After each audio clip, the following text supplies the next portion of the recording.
Trump बातचीत की रट लगा रहे हैं, दूसरी तरफ ईरान लगातार खाड़ी देशों में मौजूद अमेरिकी ठिकानों को टारगेट कर एक क्लियर मैसेज दे रहा है। मैसेज ये कि वो झुकने को तैयार नहीं है। इस जंग में हमेशा से ईरान का रुख बेहद सख्त रहा है। हालांकि ट्रंप अलग अलग दावे समय समय पर करते रहे हैं। दावे ये कि ईरान न्यूक्लियर साइट सौंपने को तैयार हो चुका है। इस पर भी ईरान ने दो टूक कह दिया है कि ट्रंप से न्यूक्लियर प्रोग्राम पर कोई समझौता नहीं किया जाएगा, क्योंकि उसे ट्रंप पर कतई भरोसा नहीं है। तो क्या ट्रंप का दावा महज एक प्रेशर टैक्टिक्स है? अब तकरीबन 3 महीने से जारी इस जंग के दौरान कई बार इस जंग को रोकने के लिए ट्रंप की बेचैनी को साफ तौर पर देखा जा चुका है। सवाल यह कि ऐसा तो नहीं कि ईरान ने सुपर पावर अमेरिका का भ्रम तोड़ दिया हो कि वो ईरान का कुछ नहीं कर सकता। सवाल बहुत सारे हैं, लेकिन कुल मिलाकर देखा जाए तो इस समय पूरे खाड़ी इलाके बारूद के ढेर पर खड़े हैं। एक छोटी सी चिंगारी अमेरिका और ईरान के बीच इस युद्ध को विनाशकारी बना सकते हैं। ट्रंप भले ही भरसक कोशिश में जुटे हों कि उनके गले में जो ये जंग की हड्डी फंस गई है वो किसी भी तरीके से निकल जाए, लेकिन ईरान ने अपने रुख से बिल्कुल क्लियर कर दिया है कि वो ट्रंप के झांसे में नहीं फंसने वाले। और ऐसा लगता नहीं है कि ट्रंप अपनी कोशिश में कामयाब हो पाएंगे कि वो अपने गले से ये जंग की हड्डी को निकाल पाए। तो आज इन्हीं तमाम पहलुओं पर विश्लेषण करेंगे, साथ ही आपको बताएंगे कि आखिर कैसे ईरान ने अमेरिका को कुछ हद तक झुकने पर मजबूर कर दिया है। लेकिन सबसे पहले आपको कुछ तस्वीरें देखनी चाहिए। दरअसल अमेरिका ने कहा है कि उसकी सेना ने गोरुक और केशम आइलैंड पर ईरानी रडार साइट्स पर हमला किया। अमेरिका सेंट्रल कमांड सेटकॉम के मुताबिक पहले हॉर्मुज में ईरान के 4 अटैक ड्रोन मार गिराए गए, फिर आगे के हमले को रोकने के लिए रडार साइट्स को निशाना बनाया गया। इसके अलावा कुवैत के ऑयल फैसिलिटी पर भी ईरान ने अपनी मिसाइलें झोंक दी है, जिसे ऑयल फैसिलिटी पर अब तक का सबसे बड़ा हमला कहा जा रहा है। मिडिल ईस्ट में बढ़ते तनाव के बीच ईरान ने कुवैत पर डबल अटैक किया। ईरान की तरफ से जारी वीडियो में दावा किया गया है कि उन्होंने अमेरिकी सैन्य ठिकानों पर हमलों को अंजाम दिया। सैन्य अड्डों पर मिसाइल और ड्रोन्स बरसाए गए हैं। दूसरी तरफ अमेरिका भी ईरानी मिसाइलों को इंटरसेप्ट करने का दावा कर रहा है। रिपोर्ट्स के मुताबिक IRGC ने कुवैत की ओर मिसाइल और ड्रोन्स की बौछार की, जिसके चलते एयर डिफेंस सिस्टम तुरंत एक्टिव हो गए और खाड़ी के ऊपर आसमान में ही कई मिसाइलों को नष्ट कर दिया गया। एक तरफ मिडिल ईस्ट में बारूदी बवंडर उठ रहा है, तो दूसरी तरफ अमेरिकी राष्ट्रपति डोनाल्ड ट्रंप ने दावा किया कि हालिया अमेरिकी हमलों के बाद ईरान की मिसाइल क्षमता बुरी तरह से कमजोर हो गई। अमेरिका ने ईरानी सैन्य ढांचे को पूरी तरह से तबाह कर दिया है, ये ट्रंप के दावे। हालांकि जिस इंटेंसिटी से इस वक्त ईरान हमले कर रहा है, ट्रंप के दावों में ज्यादा दम नहीं दिखता।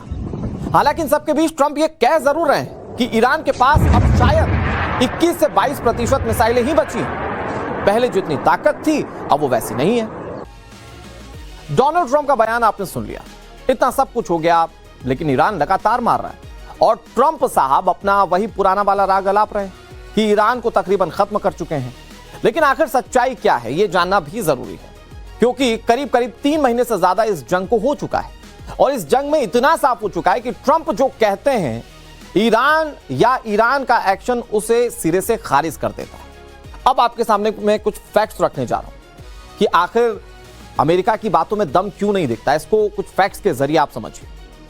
ट्रंप दावा कर रहे हैं कि ईरान के पास महज 21 से 22% ही मिसाइल पावर, लेकिन दूसरी तरफ ईरान लगातार खाड़ी देशों में मौजूद अमेरिकी ठिकानों को मलबे में तब्दील कर रहा है। तो भाई अब चुटभैया बम पटाखों से तो यह होने से रहा। इसके अलावा ईरान के आधिकारिक बयानों और कार्रवाइयों से साफ है कि वो अपनी मिसाइल क्षमता को अभी भी मजबूत मानता है। लड़ाई जारी रखने में कोई कोर कसर ईरान नहीं छोड़ रहा है। कई बार ऐसा लगता है बैकफुट पर अमेरिका है, ईरान नहीं, क्योंकि ईरान कहता है कि हम ना झुकने वाले हैं ना रुकने वाले हैं। और वो कहता है सालों साल लड़ लीजिए जंग, हम आपके सामने इसी तरह से मजबूती से खड़े रहेंगे, ये ईरान कहता है।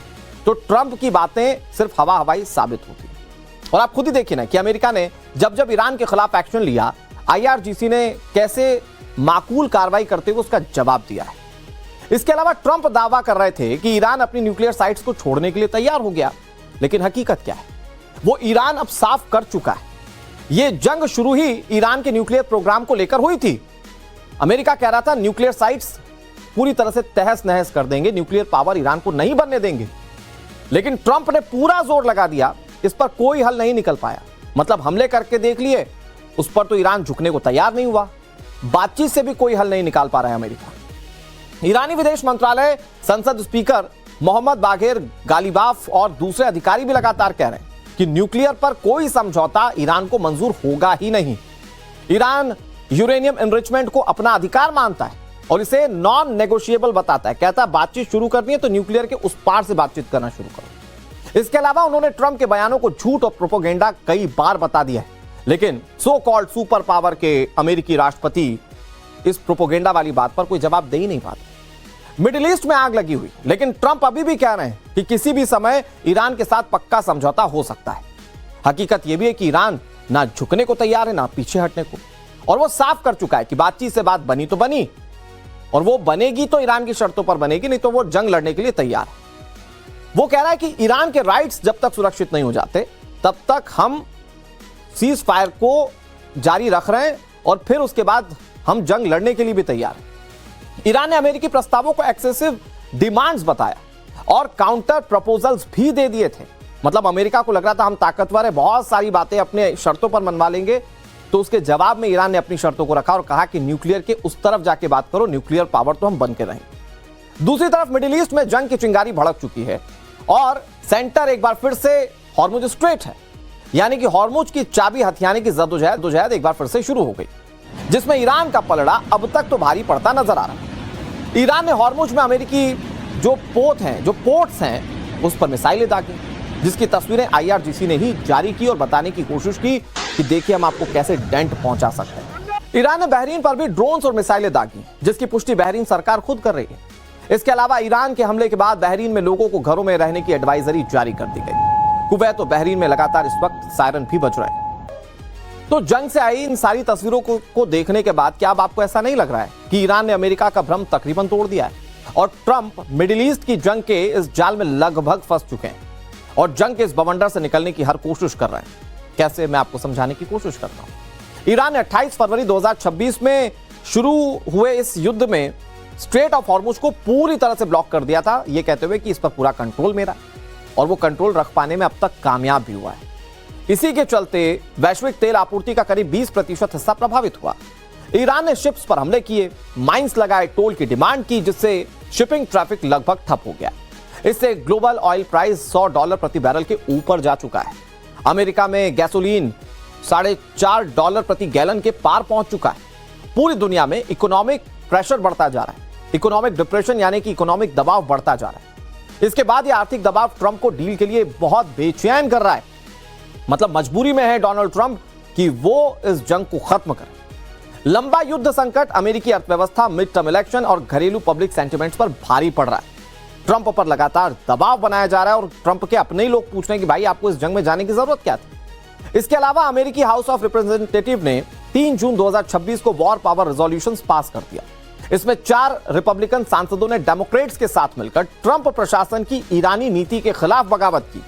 यह रेजोल्यूशन ट्रंप को ईरान के खिलाफ आगे मिलिट्री एक्शन रोकने और कांग्रेस की मंजूरी लेने का निर्देश देता है, जो 3 महीने से चल रही जंग के प्रति बढ़ते असंतोष का एक बहुत बड़ा साइन है।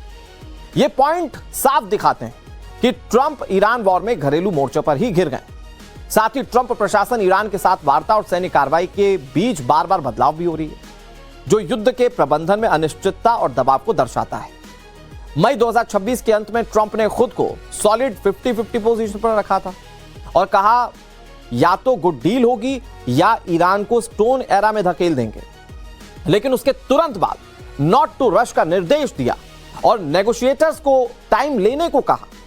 इससे पहले भी ट्रंप ने स्ट्राइक्स की धमकी दी, फिर वेरी गुड और प्रोडक्टिव टॉक्स का दावा करते हुए उन्होंने पोस्टपोन कर दिया जो हमले थे उसको, फिर अल्टीमेटम दिए, शर्तें टाइट की, लेकिन हुआ कुछ नहीं।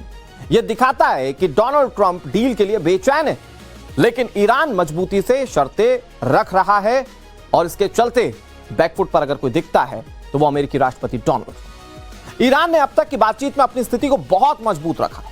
उन्होंने पूर्ण sanctions relief, frozen assets release, युद्ध क्षति के लिए मुआवजा, स्ट्रेट ऑफ हॉर्मुज पर अपना पूरा कंट्रोल और अमेरिकी सेना की वापसी की डिमांड की।